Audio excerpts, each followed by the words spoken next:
pamilya ko. Parang kasama-sama akong ano. Wow! Wow!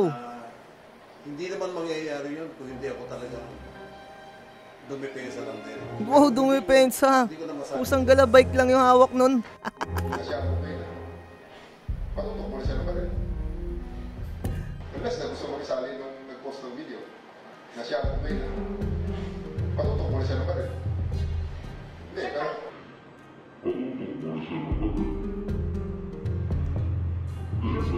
Kamakailan nga ay napanood natin yung nag-trending na video dito sa social media na tungkol dito sa yung nakikita nyo dyan sa screen at yung isang cyclist. At take note, yung pangyayari na yun ay naganap pa pala nung August 8. So neto lang natin napanood kasi neto lang pinost nung nakakuha ng video at swerting-swerte talaga nung cyclist at merong nakakuha ng video. Kasi kung wala talagang nakakuha ng video na yun, alam nyo na naman ang mangyayari pag mahihirap, no? At napag-alaman ko nga yung cyclist na yun ay pinagbayad pa ng damage sa kotse netong, pero tsaka na natin tatalakayin yon at papanoodin natin etong papresko netong. Grabe naman talaga pag may mga protector ka talaga, no? Ang yabang-yabang mo, ang lakas-lakas ng loob mo. O sino man siguro yung mga anak nito, laking kahihiyan ng inaabot. Kung eto, airpat mo, no? Nako, pagtabuya mo talaga to no? Tignan mo naman yung pagmumukha nito, no? Talagang alam mo yung parang nakakagigil yung ginawa, no? Nakita naman natin yung kinasahan, tas kinaltukan pa. Tapos eto, merong papreskon. Pero kung normal na tao lang ang gumawa nun, nako, talagang rekta kulong eto. Pag mga ganito, may mga backer pang mga pulis, talagang ngayon ang baba na ng moral ng mga pulis, no? Para sa akin, medyo nabababaan na ako. So panoorin natin tong papreskon, no? Ganito naman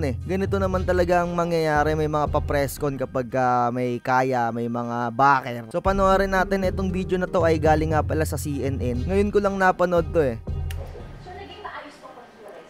Maayos po. Maayos. Wow, maayos na maayos. Kung ako yung cyclist, no, baka talagang nangangatog na ako nun kung sa akin mangyari nun no. Talagang oo na lang ako kung ano man mangyari doon, no. Kita naman sa mga mukha nitong yung gigil, no, parang gigil no. Swerte talaga na may nag-video sa social media kasi akala niya wala. Okay, panoorin muna na to. Focus muna tayo dito. Pag ganun ba, sir, maaari pa bang kasuhan si sir? May kakaharapin pa po ba siya? Sa ngayon, ang pinagkakaso na lang ni Mr. Gonzales ay administratibo. Ito yung protector na no, na pulis no, yung backer no.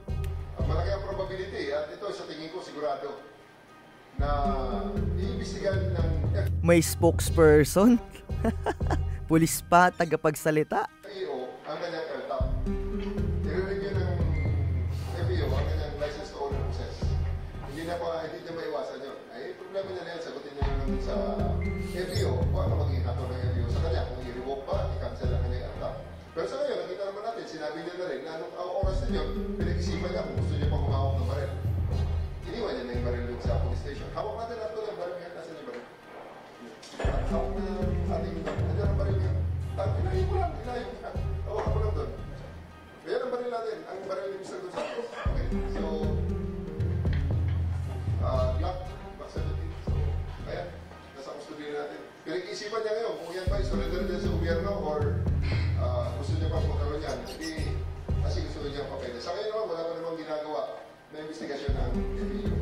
As far as we know, kasi nagkasundukan sila. Ito lang naman ay, unfortunately, biglang may nag-post nung isang video na yun. Ayan nga ang sinasabi natin, no? Napakaswerte talaga ng technology ngayon kasi anytime kapag may mga nangyayari dyan sa kalsada na mga hindi inaasahan talaga at lalong merong naagrabyado, buti na lang talaga may mga concerned citizen pa rin na nagbibideo kasi isipin mo, no, August 8 pa ata nangyari yung insidente na yon, no. Netong nakaraang araw lang, netong August 26 or August 27 lang talagang nag-trending. 'Di ba? Akala talaga niya walang video. Naging viral na yung pala na-alala natin, na-realize natin na nag-case na pala dahil nagkasundo na sila. Kayo rin yung nagsabi na kayakap na sila dun sa police station. Unless na gusto makisali nung nag-post ng video. So sa susunod, no, meron tayong ilalabas din na video tungkol dito sa naging pag-aayos daw nila, no, kasi nakita natin parang si Attorney Fortune ata yun, no, meron silang pag-uusap nung cyclist, kaya meron talagang nangyaring pagiging okay na itong dalawang panig, kasi syempre matatakot talaga yung cyclist no, kahit tayo matatakot talaga tayo doon, kaya parang magiging okay na lang talaga lahat. Nasya ako kayo na. Patutok mo na siya ng baril. Unless na gusto mo isali nung nag-post ng video. Nasya ako kayo na. Patutok mo na siya ng baril. Hindi, pero...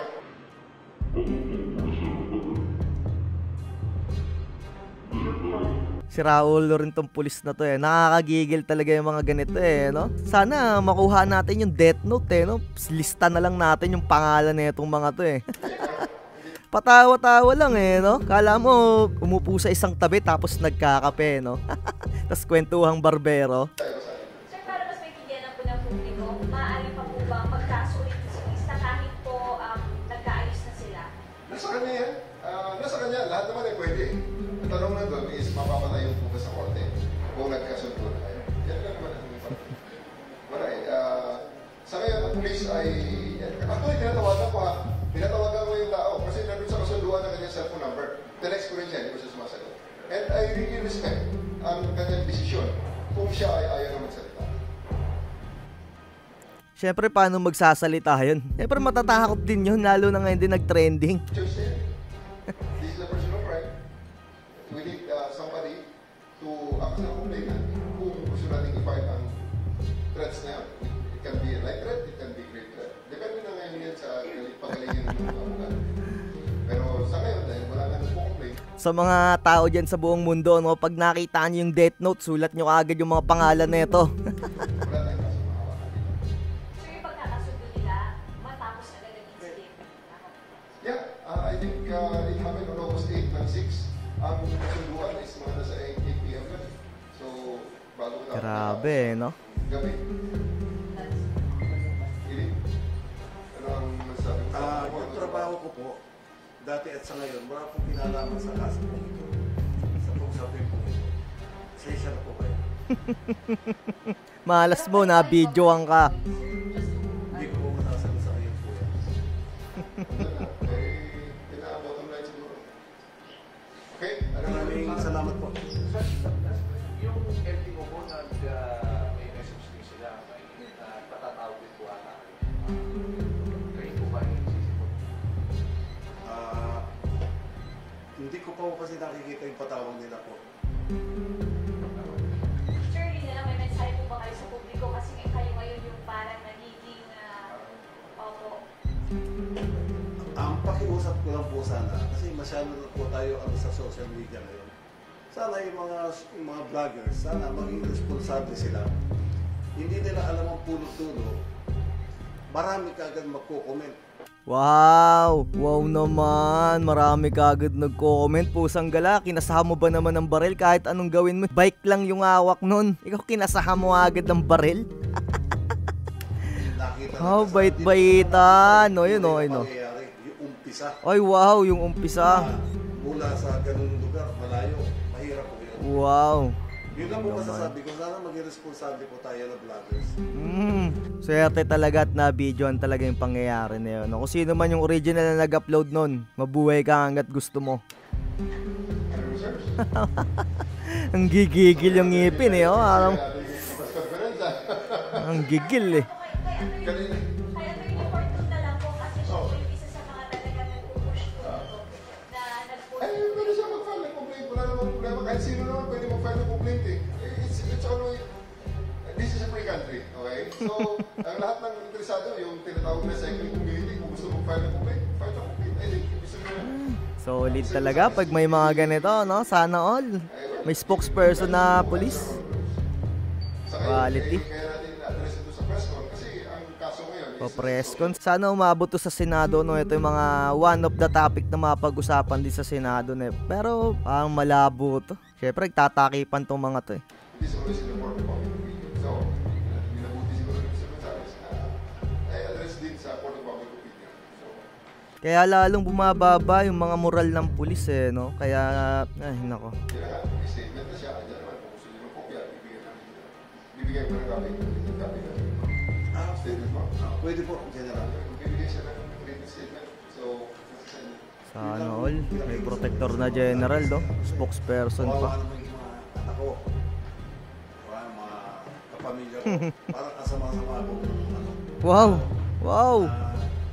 hindi naman mangyayari yun kung hindi ako talagang dumipensa lang din. Wow, dumipensa. Hindi ko na masabi. Pusang galabike lang yung hawak nun. Ano pang ano nun? Yung cleats ng sapatos. Wow naman. parang si Katrina, dejected na si parang gusto ko yata. Patawa-tawa lang to si General eh, no? Sir, naman natin sa Station 11 pa. Sa station mo na alam mo na wala na. Wala na talaga.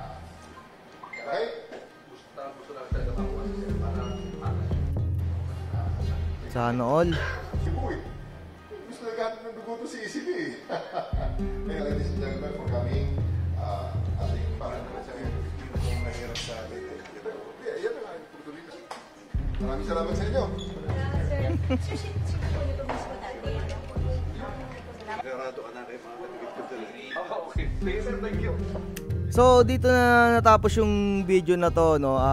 Syempre wala tayong magagawa, wala rin magagawa yung cyclist, no. Syempre may magagawa na lang din siguro yung kapag may mga private individual na tutulong sa kanya, no, para rin siya protektahan din para lumaban. Kasi ang balita ko, base sa post ni Attorney Fortune, natatakot na din yung cyclist kasi parang medyo merong pagbabanta nga sa buhay niya. At sa katunayan nga daw ay pinagbayad pa siya ng damage dun sa dahil nga gumasgas yung kanyang bike sa kotse neto ni Mr. Clean. Si pangalan nito Gonzales ata ito, nakalimutan ko. So ayun lang, like, share and subscribe, no. Comment down below at for sure ako nadagdagan yung gigil ninyo at yung mga pagod nyo na palitan ng galit. So ayun lang, bye-bye.